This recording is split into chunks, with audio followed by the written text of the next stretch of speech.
Hello everyone, welcome to our YouTube channel. And आज की video में हम क्या पढ़ रहे हैं? आज की वीडियो में हम पढ़ रहे हैं क्रिमिनल बिहेवियर। ठीक है, सो देखते हैं क्या क्रिमिनल बिहेवियर है। देखो, क्रिमिनल बिहेवियर बहुत ही सिंपल सा टर्म है, सभी को समझ में आता है। क्रिमिनल कोई पर्सन होता है जो क्या करता है, क्राइम करता है।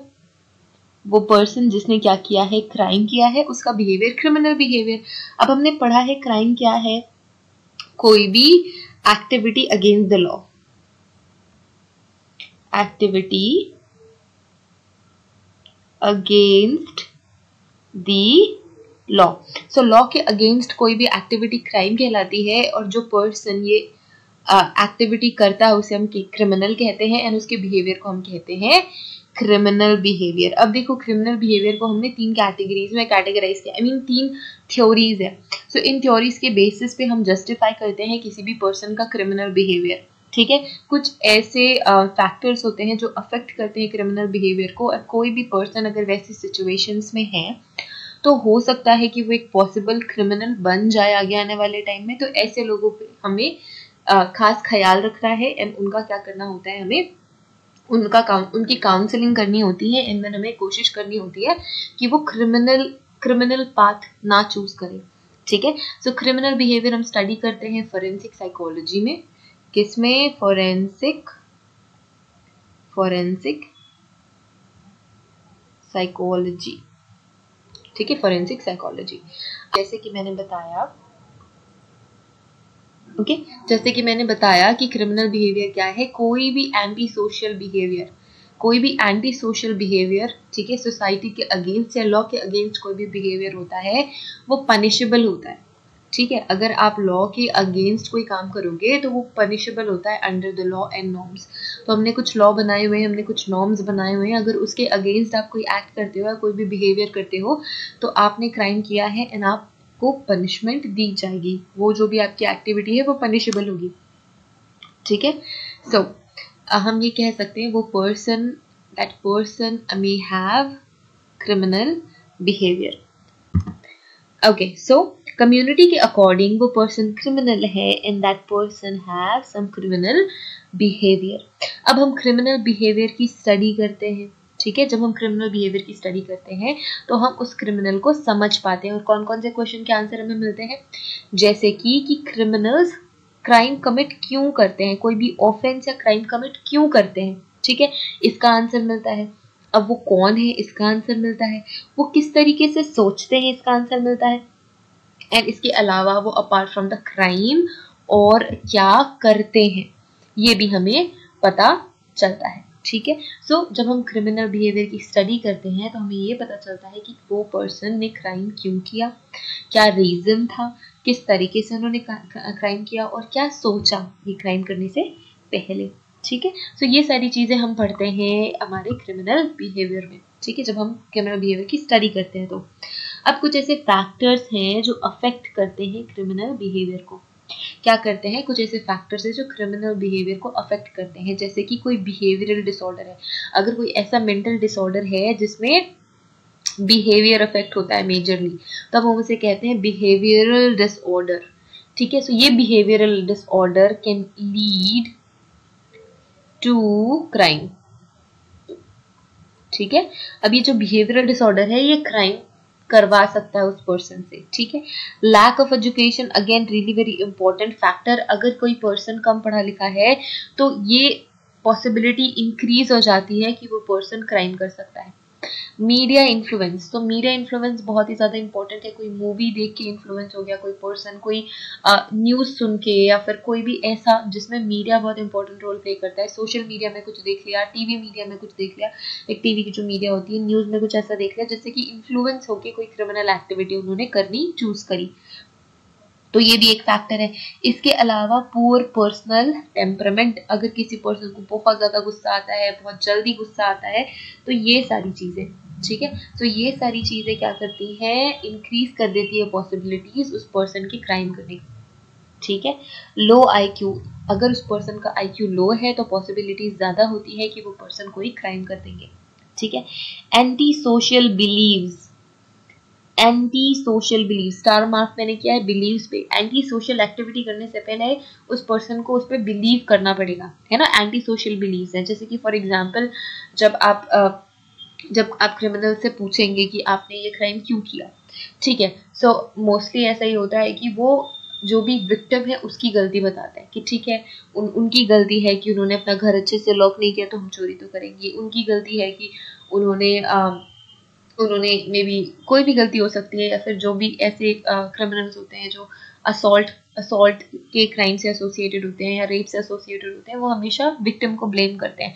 तो वो उनका बिलीव होता है एंटी सोशल कि अगर कोई भी लड़की कोई भी विमेन अगर लेट नाइट बाहर है तो ये उसकी गलती है, या फिर उन्होंने किसी पर्टिकुलर वे में उनकी ड्रेसिंग सेंस उनकी जो ड्रेसिंग सेंस है उन्हें वो रीजन बताते हैं। तो ये एंटी सोशल बिलीव्स होते हैं। सो एंटी सोशल बिलीव्स वो फैक्टर्स है जो इंक्रीज कर देते हैं क्रिमिनल एक्टिविटी, ठीक है। इन्फ्लुएंस ऑफ सोसाइटी, जिस सोसाइटी में वो रहते हैं, ठीक है, सोसाइटी का इन्फ्लुएंस बहुत ज्यादा होता है किसी भी पर्सन में। अगर कोई पर्सन स्लम्स में रहता है तो वहाँ का जो इन्वायरमेंट है उस पर्सन को उस तरीके से अफेक्ट करता है कि ये क्रिमिनल एक्टिविटी को इंक्रीज करने के काम आता है, ठीक है।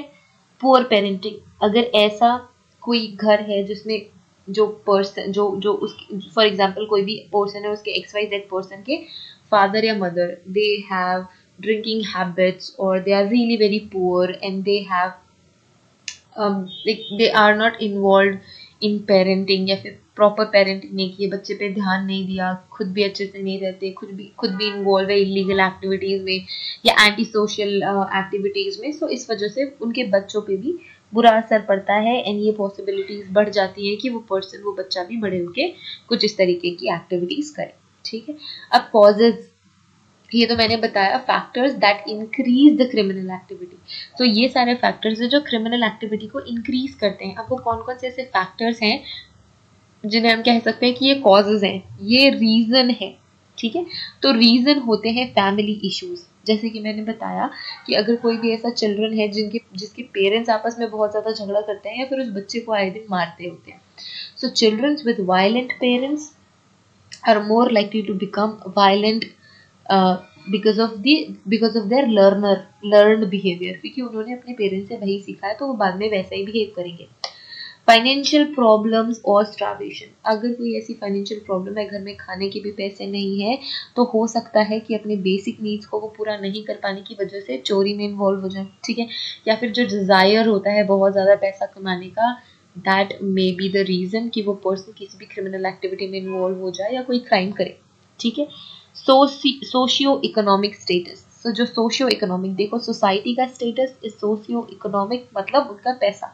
सो जिस सोसाइटी में वो रहते हैं एंड उनका फाइनेंशियल कंडीशन कैसा है, ये दोनों ही रीजन अफेक्ट करते हैं उस पर्सन के क्रिमिनल बिहेवियर, या फिर ये कॉज हो सकते हैं, ठीक है। When he feels inferior or low because of their lower middle or poor class lifestyle, and sometimes to gain high status they choose wrong path। तो कभी कभी हाई स्टेटस के लिए भी जो लोग होते हैं वो गलत रास्ते चुनते हैं।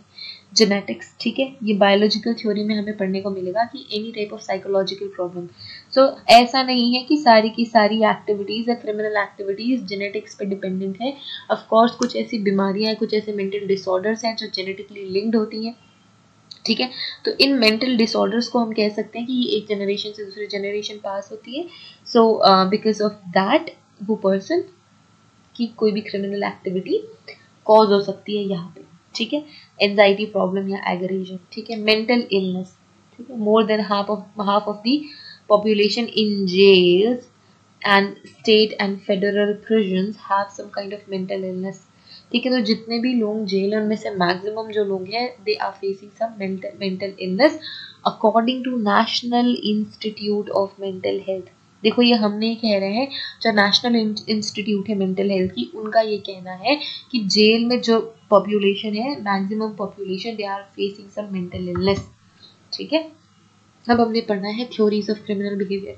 तो कौन कौन सी थ्योरीज है क्रिमिनल बिहेवियर की? वी हैव सोशियोलॉजिकल थ्योरीज, जिसे हमने बोला sociological models, then we have psychological model, psychological theory जिसे हम कहते हैं, फिर होती है बायोलॉजिकल मॉडल या फिर बायोलॉजिकल थ्योरी, ठीक है। तो सोशियोलॉजिकल थ्योरी क्या कहती है? सोशियोलॉजिकल थ्योरी क्राइम का रीजन बताती है, रीजन क्राइम को बताती है सोशल एनवायरनमेंट,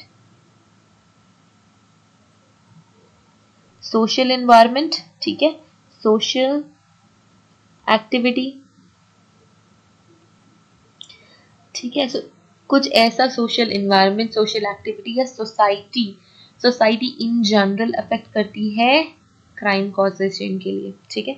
अगर मैं बोलूँ कोई भी पर्सन, किसी ने क्राइम किया है तो उस पर्सन में वो क्रिमिनल बिहेवियर अपनी सोसाइटी की वजह से आया, सोशल एनवायरनमेंट, सोशल सर्कल की वजह से अगर वो पर्सन क्राइम का पाथ चूज करता है तो वो होंगे सोशियोलॉजिकल मॉडल्स। तो कई सारे ऐसे ग्रुप्स हुए हैं, तो कुछ ऐसे ग्रुप्स थे जिनका ये मानना था कि कोई भी पर्सन क्रिमिनल अपनी सोसाइटी की वजह से या सोशियोलॉजिकल चेंजेस या सोशियोलॉजिकल एनवायरनमेंट की वजह से बनता है, तो उन्होंने सोशियोलॉजिकल मॉडल दिया। कुछ ऐसे ग्रुप ऑफ लोग थे जिन्होंने बोला कि नहीं नहीं, सिर्फ सोसाइटी की वजह से नहीं हो रहा है, ये इनके साइकोलॉजी की वजह से हो रहा है।